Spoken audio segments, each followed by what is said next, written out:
Welcome back to Crystal Clear! I'm Usher Fox, and until Steven Universe Future pulls itself up from the dust of the accursed hiatus, potentially the last of its kind, I want to take a moment to revisit, likely for the final time, the most popular fan theory at this point, Corrupted Steven. Now, I don't want to just rehash the other two videos we have on this topic. Attempt to take my word when I say I'm not trying to milk anything or beat a dead horse. Simply put, the first 10 episodes of Future came and went much faster than I think anyone expected, and so much has already changed since the last time I touched on the theory. We have a lot more information, so I want to compile that information, my comprehension of the theory, and my own take on where this could go. Third time's the charm? It's corruption season, baby! Of course, spoiler warning. If you do not want to know any potential plot points for Steven Universe Future, please click off now.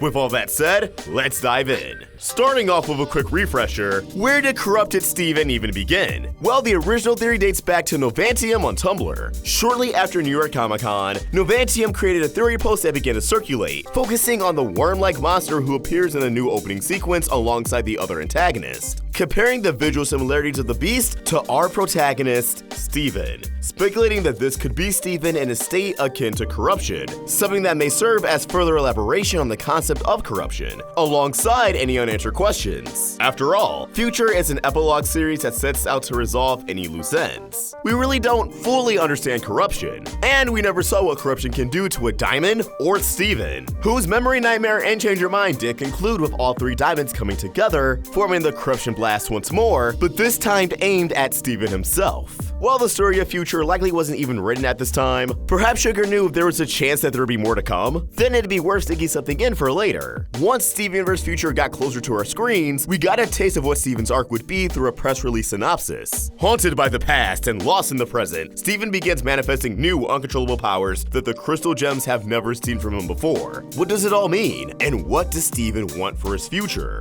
This description further served the idea that this beast could be a transformation rooted in these unfounded powers. But how has Future itself serviced this theory?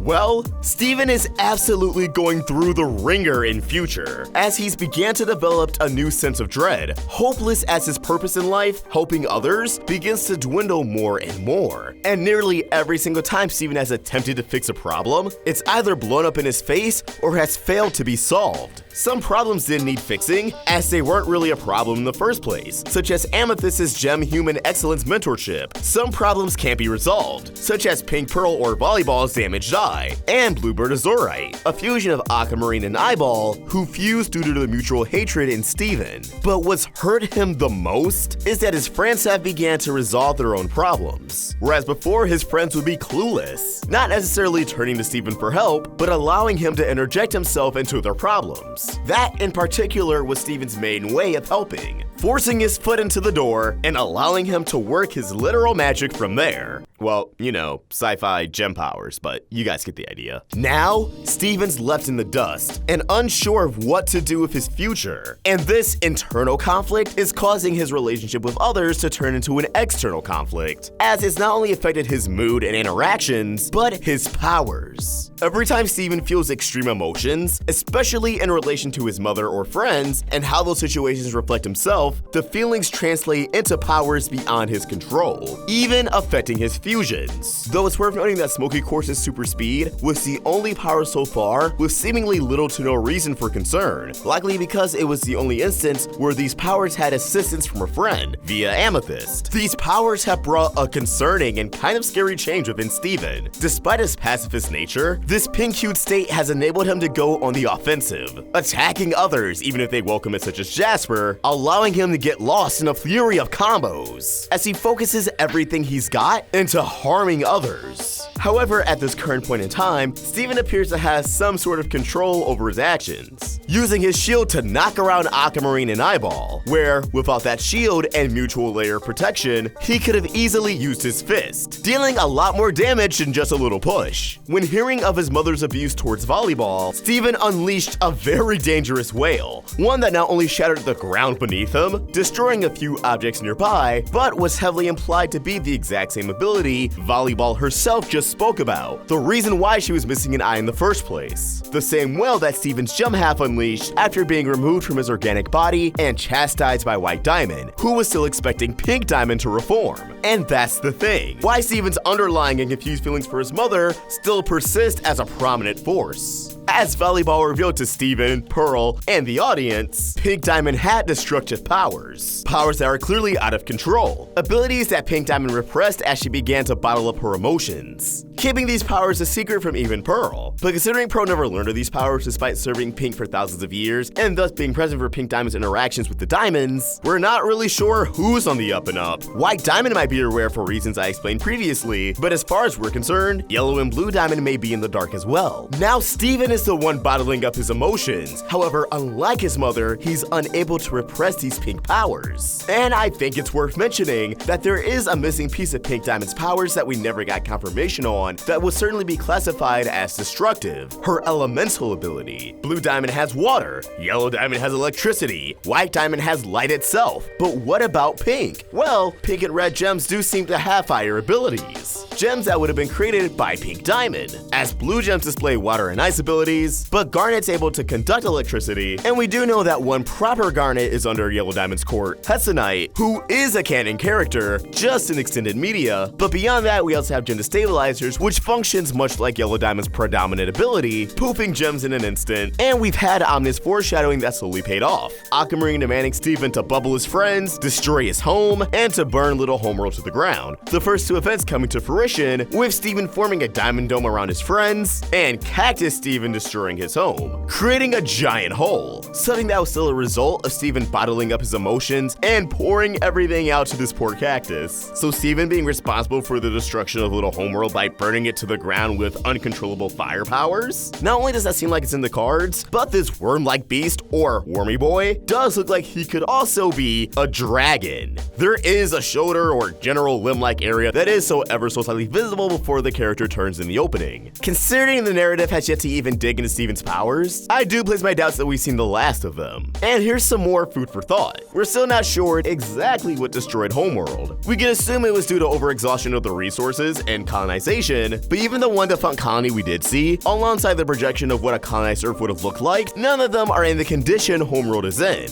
with the planet literally torn in two. So maybe, just maybe, Pink Diamond already having some kind of disastrous transformation that White Diamond covered up and passed off as her own power would be something that's not too far-fetched, but I would still say very improbable. That being said, of course I feel as if Steven can still get corrupted. His mental health is worse than ever, and I think that'll really be a driving force. But before I explain that, you probably want to know the how. And I simply feel it wouldn't just be due to the pink powers, but it would also be a form of shapeshifting. Now, Steven's shapeshifting in itself has already resurfaced stronger than ever, as he effortlessly formed into his 14-year-old body in Snow Day. And I would put shapeshifting as the number 2 defining factor as to why I believe this transformation is possible in the first place. While Steven has never shapeshifted into an imitation, we did see very early on in the series that it is Steven to somewhat shapeshift into a different being, as he was able to transform various parts of his body into different kinds of cats. Canonically, that was 4 to 5 years ago. With the knowledge that Steven is able to alter his body into at least a different being, a non-humanoid form, I would imagine with a stronger grip over his basic powers, his body could at least sustain a transformation.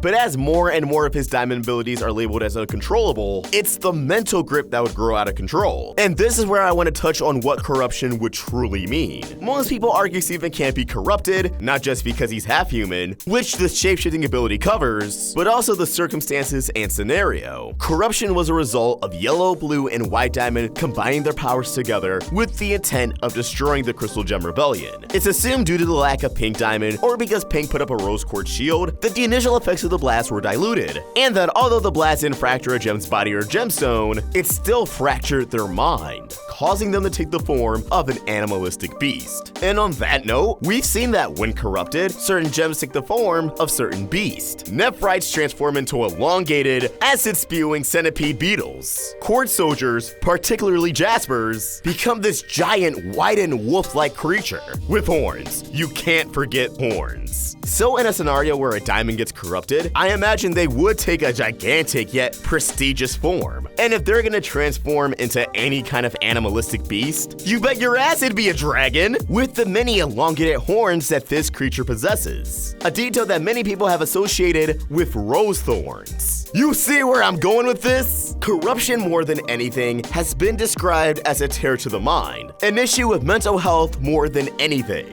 And now more than ever, Steven's mental health is greatly suffering, so a tear to the mind could well be on its way, as the resolve to corruption for all the bubble gems really had no mental approach to it. But we'll come back to that real quick. Steven's pink powers are going to hit a ceiling before that ceiling bursts wide open as he ascends to corruption status. I think simply turning pink is just the first stage. And now that Steven's a teenager, the stages of this corruption could almost be compared to puberty, which is a horrifying concept that fans of Star vs. the Forces of Evil may recognize. So if turning pink is almost like the acne, how worse are things going to get before things get better? Well, going back to corruption being a mental health thing that never really had a resolve, if Steven were to be corrupted, the cure, the resolution, could be another factor of corruption that was unexplored: music. Steven tried to recognize the damage from the Diamond's attack as a song in Monster Reunion. Again, that really went nowhere. And I think that's because these factors are all a part of the things that Sugar mentioned she wanted to put in the original Steven universe, but ran out of time to do. I truly believe Steven's going to have a great mental breakdown soon. Some sort of panic attack that he can't calm himself out of, and with him at odds with the gems, he's only going to push them away. And once Steven feels completely isolated, as he feels as hopeless as he's ever been, his powers and body will recognize this by ultimately becoming the beast we see in the opening. Which, by the way, if you really take a look at this shot of antagonist, the backdrop is probably the most telling detail, as the beast itself is the only thing that's animated, establishing that this is likely the biggest and final threat, taking place front and center. The backdrop seems very familiar to a different location, something that I feel was very intentional, as is reminiscent in design to the Mindscape, in particular, Steven's Mindscape, which last appeared in Escapism, but before it made a more abrupt debut in Reunited. But Steven still likely traveled to a form of it in both The Good Lars and Chilited. This use of the Mindscape in the theme song, altered and adjusted to fit a different color scheme, could be the show's subtle way telling us that yes, not only is this monster Steven, but Steven's mental health and eternal conflict will also be the central focus of Future, hence why it's found with all the other antagonists. Another interesting plot thread that could come into play is that the corrupted gems aren't really fully healed, they still have scars, which I really enjoy as a permanent detail of their design, and I hope that's not reversed, but it does make you wonder if anyone else would be susceptible to corruption through these gems, particularly with fusion. That being said, Jasper for a while has been rumored to be a big focus in Future. A lot of citations that voice actors at conventions kind of hyped up Future and Jasper by saying that she would be pivotal in what's to come. Obviously, without any video proof, you kinda have to take it at a grain of salt, but when there's multiple claims of this happening within a certain time frame, before the existence of Future was even really public, or Jasper's inclusion for that matter, the show itself really does a good job at fueling that fire, considering the very first episode of Future was about Jasper and Steven's relationship with her. Jasper was the one to unleash Steven's pink power in the first place. So her being the catalyst of Steven's corruption in any way, shape, or form makes a lot of sense than for her to just stand by and never play an active role. But I feel as if now I'm kind of branching off into another theory all in itself, so we'll cap everything off here. But as always, these are just my thoughts and I want to hear yours. What do you think? What do you see in the future of corrupted Steven? Let us know your thoughts in the comments below, or tweet your thoughts at Roundtable Vids. And for more of my own thoughts, you can find me at OstricVlogs. We're also on Instagram. Special thanks to JANKYBONES for creating an awesome thumbnail. For more of their amazing art, you can find them on Tumblr at JANKYBONES,